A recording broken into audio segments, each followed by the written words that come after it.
জেলার খবরের আগে এই মুহূর্তে নজর রাখবার চেষ্টা করব, সাংবাদিকদের মুখোমুখি হয়েছেন সুকান্ত মজুমদার। সেই জন্য কল পর্যন্ত তুলে নিয়ে যাওয়া হয়েছে, খাবার জল টিউবওয়েল তুলে নিয়ে যাওয়া হয়েছে, চাপা কল যাকে বাংলায় বলে।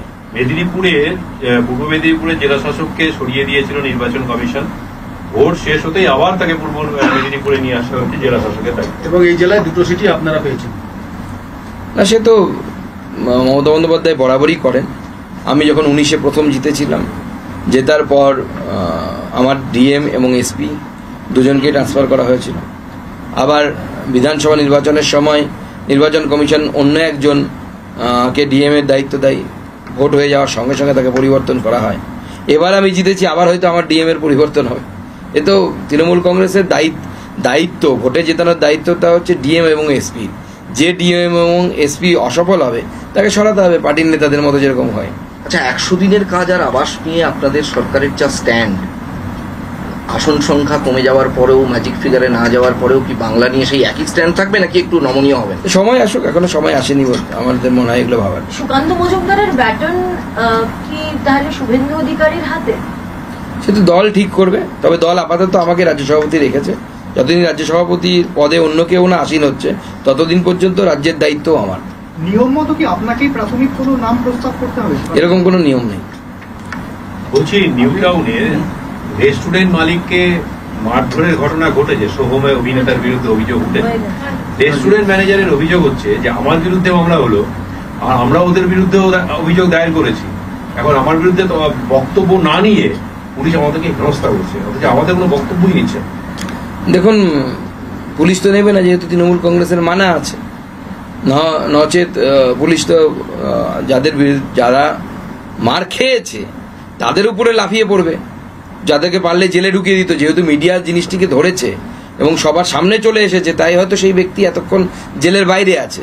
নচেত সোহম গিয়ে মেরেছে এবং তারপরে তার জেলে ঢোকাটাই তার নিয়ম। আমরা দেখেছি আমাদের একজন কর্মী হসপিটালাইজ, তার মাথা ফেটে গেছে, তাকে একজনকে 25 জন মিলে মেরেছে। তারপরে তার বিরুদ্ধে মামলা হয়েছে, সে একাই 25 জনকে পিটিয়ে দিয়েছে, মানে রজনীকান্ত আর কি। সে আর কি খাদিকুলে যে ঘটনাটা ঘটেছিল, সেই বিভৎসভাবে মারা গেল কতজন বাজি কারখানা এমন পুড়ে। তবে সরকার কিন্তু প্রচুর প্রতিশ্রুতি দিয়েছিল, যে বিভিন্ন ধরনের পদক্ষেপের কথা ঘোষণা করেছিল। সেগুলো কি বাস্তবায়িত হয়েছে বলে মনে হয়? যদি হয় তাহলে আজকের ঘটনাটা হলো কেন, কোলাঘাটটা হলো কেন? দেখুন, আমি তখনও বলেছিলাম, আবার বলছি, প্রতি 2 মাস 3 মাস অন্তর আপনারা একদম এপিসোড, যেরকম ওয়েব সিরিজের একের পর এক এপিসোড চলে, সেরকম এপিসোড অনুসারে আপনারা এই ধরনের বাজি কারখানার বোম বিস্ফোরণের ঘটনা শুনতে পারবেন। কারণ বাংলার মূল বিষয় হচ্ছে বাংলার অর্থনীতি শেষ। বাংলার অর্থনীতিতে কোনো নতুন যৌবন নেই, নতুন ব্লাড ফ্লো হচ্ছে না, ব্লাড ইনফিউশন হচ্ছে না।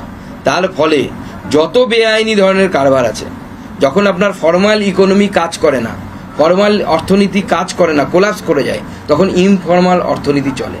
এরপরে আস্তে আস্তে দেখবেন আপনার পোস্ত চাষ বাড়বে, আস্তে আস্তে এই বোম বিস্ফোরণ মানে অর্থাৎ বাজি কারখানা, অবৈধ মদ, সব এগুলো বাড়তে থাকবে, বাড়ছে। এখনো সামনে আসেনি, একটা অ্যাক্সিডেন্ট হলে তখন সামনে আসবে।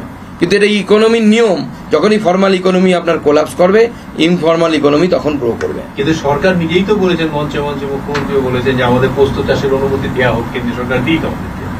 দেখুন, মুখ্যমন্ত্রী তো চাইবেই। মুখ্যমন্ত্রী আফগানিস্তান বানাতে চাইছেন, তো আফগানিস্তানে যদি পোস্ত না হয় মানাবে? শুধু জব্বা পরে ঘুরলে হবে? পোস্তও তো চাই। সুকান্তবাবু, আপনারা যখন কালকে শপথ নিচ্ছিলেন, প্রধানমন্ত্রী যখন শপথ নিচ্ছিলেন, তখন প্রতিবাদ স্বরূপ মুখ্যমন্ত্রী তার ঘরে আলো নিভিয়ে বসেছিলেন, প্রতিবাদ স্বরূপ। কলঙ্কিত দিন বলে কি বলবেন? দেখুন, মুখ্যমন্ত্রী আলো নিভিয়েছিলেন, একটু খোঁজ নিন, কেউ পেছন থেকে ধাক্কা মেরেছে নাকি আবার বাড়ির কেউ, সেইটা আগে আপনাদের খোঁজ নেওয়া দরকার।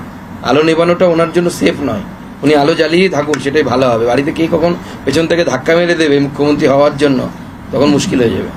উনি সুস্থ থাকুন, আমরা চাই। অমিত মালব্যর বিরুদ্ধে যৌন নির্যাতনের অভিযোগ উঠেছে, আমরা দেখেছি তৃণমূল কংগ্রেসের তরফ থেকে এক্স হ্যান্ডেলে পোস্ট করা হয়েছে।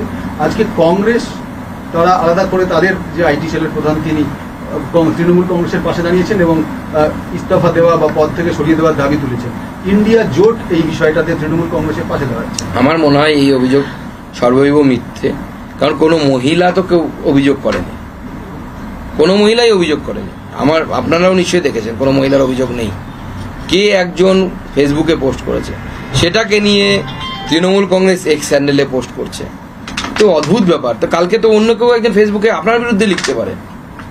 সুকান্ত দা, মোদী মন্ত্রিসভার 72 জন সদস্য, তাদের শপথ হয়ে গেছে প্রায় 24 ঘন্টা, এখনো পর্যন্ত তারা মন্ত্রকে কোনো মন্ত্র বন্টন হয়নি, এ ব্যাপারে কি বলবেন? মাননীয় প্রধানমন্ত্রী আমাদের বলেছেন উনি 48 ঘন্টা থেকে 50 ঘন্টা সময় নিয়েছেন। উনি বলেছেন যে আমি এই সময়ের মধ্যে করে দেবো। ধন্যবাদ। অনেক প্রশ্নের উত্তর দিয়েছেন বাবা। চলুন বাড়ি যাবে। দিল্লিতে এত ফ্রেশ লাগছে।